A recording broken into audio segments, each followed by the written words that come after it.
Udah kiai, udah terkenal, sering keluar masuk TV, ya. Akhirnya kebiasaan orang Betawi, Bu, Pak, kalau orang habis haji, kalau ketemu kita minta apa? Oleh-oleh. Minta?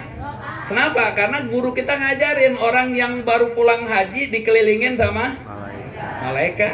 Makanya saya minta doa, Pak Kiai doain saya. Siapa tahu saya bisa berangkat haji. Apa jawabannya? Boro-boro diaminin apa? Nyetor lo, kagak nyetor seumur hidup gak bakalan berangkat. Artinya apa? Lo mesti punya duit, gak punya duit mah gak bakalan berangkat. Itu doa apa kira-kira hina tuh? Hah? Hah? Doa apa hina itu? Secara kata-kata tuh menghina. Artinya apa? Lo nggak punya duit nggak bakalan berangkat. Padahal memang yang namanya orang berangkat haji memerlukan uang banyak. Tapi nggak semua orang yang jadi tamunya Allah harus mengeluarkan uang. Kan kita sering, saya suka yang namanya ngisi tausiah, Walimatus Safar, saya bilang orang berangkat haji itu macam-macam. Ya, makanya ada haji nasab, haji nisab, haji nasib. Haji nasab apa? Dulu kakek neneknya berangkat haji.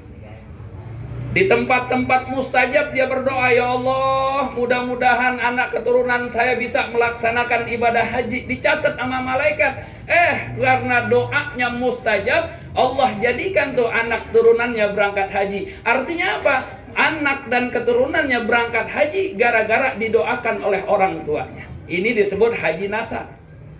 Ada haji nisab apa? Pegawai nabung dari gajinya, nabung, cukup nisabnya, ukurannya cukup, dia nyetor berangkat, itu haji. Tapi yang paling banyak dari haji nasab, haji nisab, yang paling banyak haji nasib. Apa? Macam-macam haji nasib. Ada haji Abu Bakar, halamannya kena, Abu Bakar tuh dulu orang yang apa? Zaman partai ada 3. Dulu kan partai cuma 3, makanya nenek-nenek gak ada yang stres. Begitu partai order baru kemarin reformasi, partai ada berapa? Begitu dibuka kayak koran, berapa banyak nenek-nenek mati di TPS. Saking banyaknya partai. Dulu 3, P3, Golkar sama PDI. Di tempat saya tuh banyak ustadz-ustadz, kiai-kiai berangkat haji gara-gara Abu Bakar apa? Atas budi baik Golkar. Gara-gara dia jadi jurkam, dia menangin Golkar, dia diberangkatin. Ada Haji Agus, halaman kena usuh. Ada yang juga yang terakhir nih, Haji Ucok. Tahu Haji Ucok? Undian dikocok. Dia beli Pepsodent, dia beli apaan, ada undian. Namanya keluar berangkat, makanya namanya Haji. Nah, tapi nggak sedikit, ada juga haji yang terakhir, Haji Jamesbon. Tahu Haji Jamesbon? Jasa menjual sawah dan kebun alias calok. Karena banyak selisihnya bisa berang. Itu cuman jalan. Kalau Allah sudah berkehendak, di dalam sebuah kitab yang dikarang oleh Syekh Nawawi Al-Bantani tentang bab haji, panggilan haji buat manusia, ternyata semua manusia punya buku haji. Dikatakan di kitab tersebut buku itu nggak ada isinya, cuman kotak-kotak aja. Nanti bagaimana cara ngisinya? Ibu malam ini, bahkan ibu-ibu udah 2 kali datang ya. Waktu itu Umi Elis udah bikin. Ya, ibu datang tuh, begitu ibu hadir, niat mendoakan, itu buku yang kosong dicontreng 1. Malam ini datang, berapa lagi udah? 2. Entar waktu pemberangkatan tanggal 30, ibu datang lagi mendoakan, contreng lagi. Nanti begitu beliau berdua di Mekah kan biasa, kalau yang namanya ahli sunnah wal jamaah ada ratib. Malam ratib tuh tahrawih, malam Jumat apa-apa murid-murid baca. Itu setiap datang kita doakan beliau yang di sana dicontreng. Entar beliau pulang kita nengokin dicontreng. Nanti begitu penuh, malaikat lapor sama Allah. Ya Allah, si Fulan bukunya udah penuh. Kata Allah, panggil dia untuk jadi tamu. Ya Allah, dia miskin. Tidak ada halangan buat orang miskin. Kenapa? Karena memang orang berangkat haji butuh uang, tapi tidak semua orang yang berangkat haji mengeluarkan uang. Jalannya ada aja.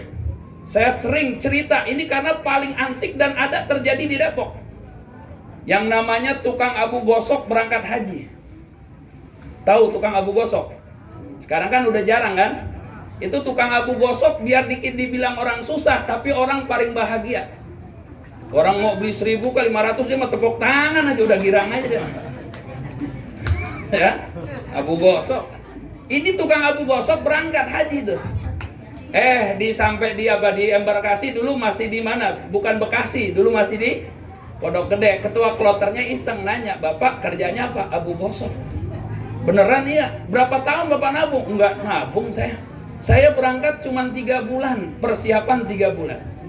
Waduh, hebat. Tukang Abu Gosok cuma 3. Tanya, "Emang gimana?" "Begini ceritanya. Rumahnya di Citayam.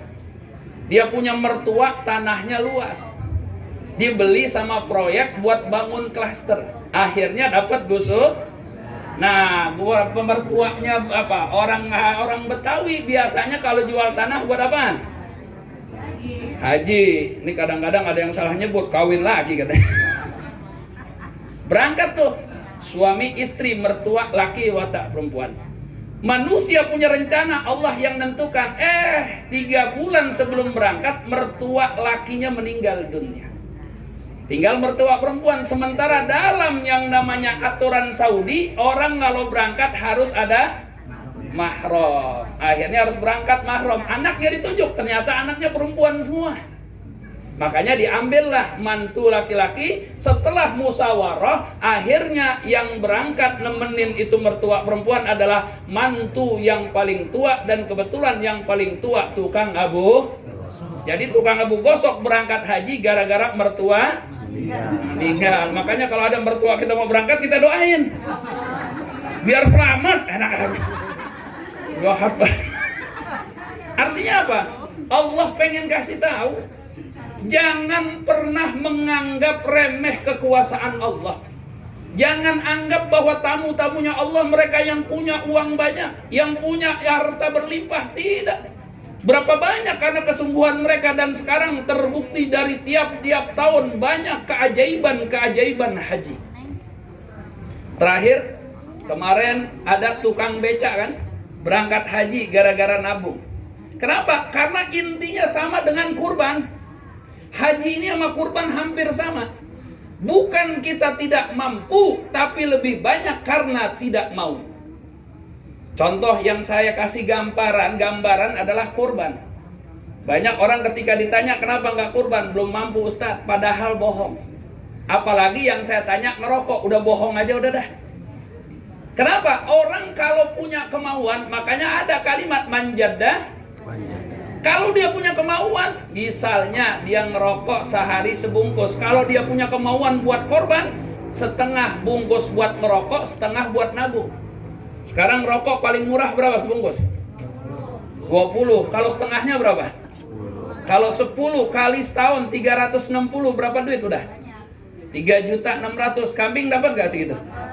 Artinya apa? Kalau mau pasti bisa. Karena nggak mau nggak bisa. Ada yang lebih mahal, Vario.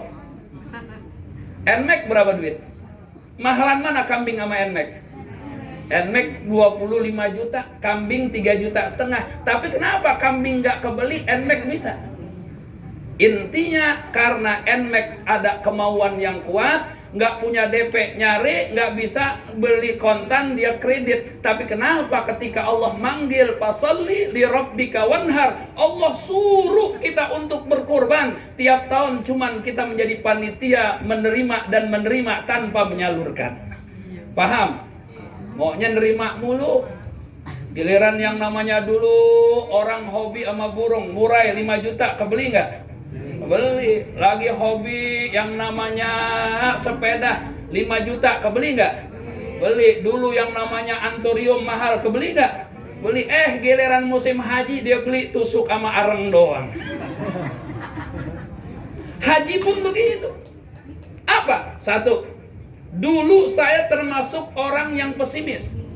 Tapi begitu ketika saya hadir yang namanya walimatus safar dari salah satu paman saya, kebetulan yang memberikan ceramah Allah yarham al-Maqfur As-Sayyidil Walid Al-Habib Ali bin Abdurrahman Asgar. Beliau katakan, haji terbuka buat siapa saja yang ingin. Ingat, intinya apa? Yang ingin, yang mau. Kenapa? Jarak dari sini ke Mekah memang begitu jauh, tapi tidak akan pernah dekat kalau tidak kita mau melangkah untuk menuju Baitullah. Cara melangkahnya apa? Pertama, tanamkan di hati kita, sering minta sama Allah, ya Allah, jangan wafatkan saya sebelum saya menjadi tamumu untuk bisa berziarah ke Baitullah dan ke makam Rasulullah Sallallahu Alaihi Wasallam. Jadi intinya pertama minta, ya Allah, jangan wafatkan saya sebelum saya bisa ke Baitullah. Nih, yang kedua, ikhtiar. Ikhtiar itu bukan hanya kerja. Karena kerja itu apa? Hanya untuk menggugurkan kewajiban. Ikhtiar apa? Selalu mohon kepada Allah. Kan sering gitu, apalagi ibu-ibu yang sering main qasidah, ada kalimat qasidah, ya Rabbama